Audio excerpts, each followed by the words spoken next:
केंद्र सरकार में बैठी भारतीय जनता पार्टी ने गरीबों का रथ कहे जाने वाली, गरीबों का सहारा कहा जाने वाली रेल को प्राइवेट हाथों में बेच दिया है।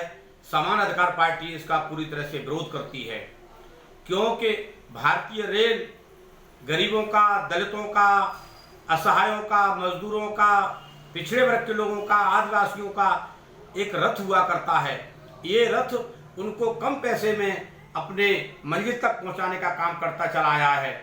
आज ये प्राइवेट होने की वजह से वो उस रथ में बैठना और चढ़ना तो दूर, उसमें सोच भी नहीं सकते हैं, क्योंकि प्राइवेट कंपनियां मनमाने तरीके से पैसा वसूलेंगी, मनमाने तरीके से टैक्स वसूलेंगी और मनमानी अपनी शर्तों के तहत गाड़ी में चढ़ने का हुक्म जारी करेंगी। समान अधिकार पार्टी इसका विरोध करती है।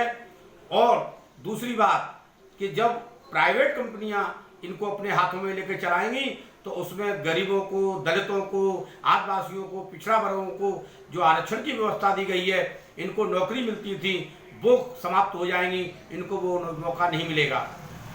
इसी तरह से पूरे भारतवर्ष में चाहे वो रेल हो, चाहे एयरपोर्ट हो, चाहे जहाज हो, चाहे वो रेल कारखाने हो, सारे के सारे ये जितने भी क्रम और उपक्रम हैं वो सब अडानी ग्रुप के हाथ में, बिरला, टाटा, रिलायंस, इन ग्रुपों के हाथ में बेच दिए हैं और बेचे जा रहे हैं।